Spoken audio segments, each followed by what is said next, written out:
بسم اللہ الرحمن الرحیم نحمدہ و نصلی علی رسولہ الکریم اما بعد۔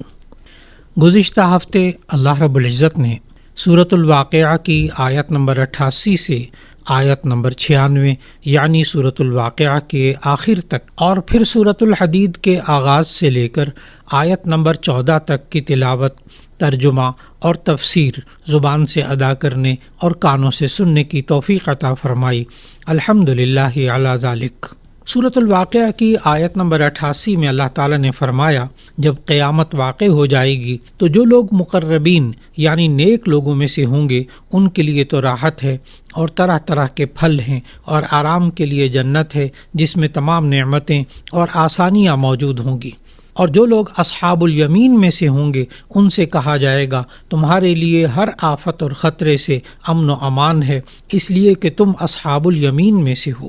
اور جو آدمی جھٹلانے والوں میں سے اور گمراہوں میں سے ہوگا تو اس کی دعوت کھولتے ہوئے پانی سے ہوگی اور اس کو جہنم میں داخل ہونا ہوگا۔ اس کے بعد فرمایا ان ھذا لہو حق الیقین، یعنی اس مکمل صورت میں جو کچھ بھی ذکر ہوا یہ سب حقیقت ہے اور یقینی بات ہے، لہذا جس ذات کے تصرفات میں یہ سب کچھ ہے اس رب کی تسبیح اور تحمید بیان کرتے رہا کیجیے۔ اس کے بعد سورۃ الحدید کا آغاز ہوا۔ سورۃ الحدید مدنی سورت ہے، موجودہ قرآنی ترتیب کے اعتبار سے اس سورت کا نمبر 57 ہے اور نازل ہونے کے اعتبار سے یہ سورت نمبر 94 ہے اور یہ مدنی ہے۔ اس سورہ مبارکہ کی آیات کی تعداد 29 ہے اور اس کے 4 رکوع ہیں۔ سورۃ الحدید کی ابتدائی آیات میں اللہ تعالیٰ کی قدرت کو بیان کیا گیا کہ اللہ تعالیٰ کی پاکیزگی بیان کرتے ہیں اور ان کی تسبیح بیان کرتے ہیں جو کچھ آسمان اور زمین کی مخلوقات ہیں، اور اللہ کی ذات بڑی زبردست حکمت والی ہے۔ لہو ملک السماوات والارض، اسی کی بادشاہت ہے آسمانوں اور زمین میں، وہی زندگی، حیات اور موت کا مالک ہے، اور وہ اللہ ہر چیز پر قادر ہے۔ وہی سب مخلوق سے پہلے ہے، وہی سب سے آخر میں ہے، اور وہی اللہ مطلق وجود کے اعتبار سے بطور دلائل کے ظاہر بھی ہے اور اپنی ذات کے اعتبار سے نہایت مخفی بھی ہے، یعنی کوئی بھی اس کی ذات کا ادراک نہیں کر سکتا، اگرچہ وہ خود تو ایسا ہے کہ مخلوق کو ایک حیثیت سے معلوم ہو اور ایک حیثیت سے غیر معلوم ہو، لیکن تمام مخلوقات کا اس اکیلے کو پورا علم ہے، کیونکہ وہ بکل شیء علیم، وہ ہر چیز کو خوب جاننے والا ہے۔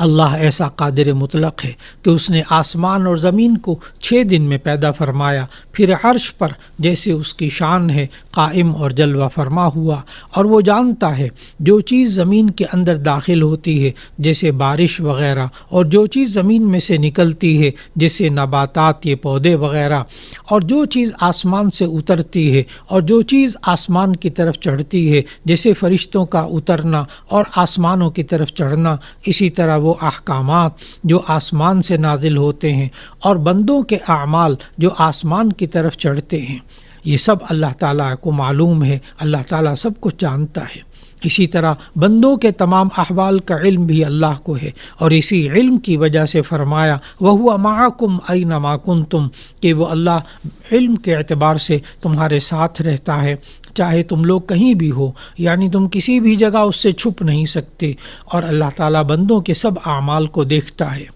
آسمان اور زمین میں اسی کی بادشاہت ہے، اللہ ہی کی طرف سب امور لوٹ کر جائیں گے، یعنی قیامت میں پیش ہوں گے۔ وہی ذات ہے جو رات کے اجزاء کو دن میں داخل کرتا ہے جس سے دن بڑا ہو جاتا ہے، اور وہی دن کے اجزاء کو رات میں داخل کرتا ہے جس سے رات بڑی ہو جاتی ہے، اور اس کی قدرت کا اسے ایسا علم ہے کہ وہ دل کی باتوں تک کو جانتا ہے۔ اس کے بعد آیت نمبر 7 میں فرمایا تم لوگ اللہ تعالیٰ پر اور اس کے رسول پر ایمان لاؤ، اور ایمان لا کر جس مال میں تم کو اس نے دوسروں کا قائم مقام بنایا ہے اس میں سے اس کی راہ میں خرچ کرو۔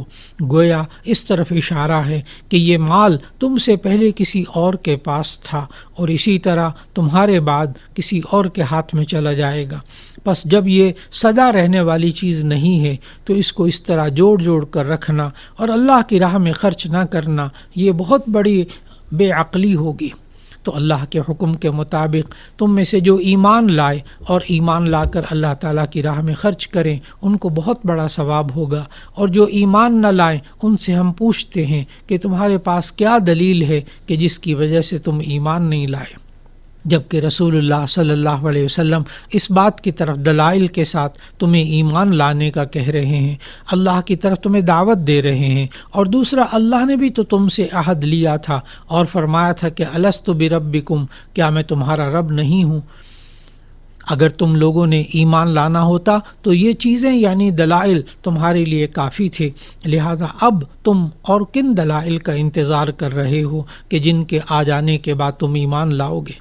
اس کے بعد آیت نمبر 9 میں فرمایا، اللہ تعالیٰ کی ذات ایسی رحیم ذات ہے کہ اس نے اپنے خاص بندے رسول اللہ صلی اللہ علیہ وسلم پر صاف صاف آیتیں نازل فرمائیں تاکہ رسول اللہ صلی اللہ علیہ وسلم تمہیں کفر کے اندھیروں اور تاریکیوں سے نکال کر ایمان کے نور اور علم حقائق کی روشنی کی طرف لے کر آئیں، اور اللہ تعالیٰ تمہارے حال پر بڑا شفیق اور مہربان ہے۔ اس کے بعد اگلی آیت مبارکہ میں فرمایا، تمہیں کیا ہو گیا ہے کہ تم اللہ تعالیٰ کی راہ میں مال خرچ نہیں کرتے، کیونکہ جو کچھ آسمانوں اور زمین میں ہے بالآخر اسی کے پاس تو رہ جائے گا۔ جس وقت ظاہری مالک سب مر جائیں گے، ہر ایک فنا ہو جائے گا، تو جب اس مال کو ایک دن چھوڑنا ہی ہے تو خوشی سے اللہ کے حکم کے مطابق خرچ کر دو تاکہ تمہیں ثواب مل جائے۔ اس کے بعد فرمایا، جو لوگ فتح مکہ سے پہلے اللہ کے راستے میں مال خرچ کر چکے اور اللہ کے راستے میں قتال اور جہاد کرتے رہے، اور جو لوگ فتح مکہ کے بعد مسلمان ہوئے اور پھر مال خرچ کرتے رہے اور اللہ کے راستے میں قتال کرتے رہے، وہ دونوں درجے میں برابر نہیں ہو سکتے، لیکن آخرت میں ان دونوں کے لیے حسنہ یعنی جنت کا وعدہ ہے۔ اس کے بعد آیت نمبر 11 میں فرمایا کہ کون ہے جو اللہ کو قرض حسنہ دے، پھر اللہ تعالیٰ نے اس کے دیے ہوئے مال کو قرض کو اس لیے بڑھا دیا، اور کہ اللہ نے کہا تم اللہ کو قرض دو گے یعنی اللہ کے بتائے ہوئے امور پر خرچ کرو گے تو اللہ اس کو کئی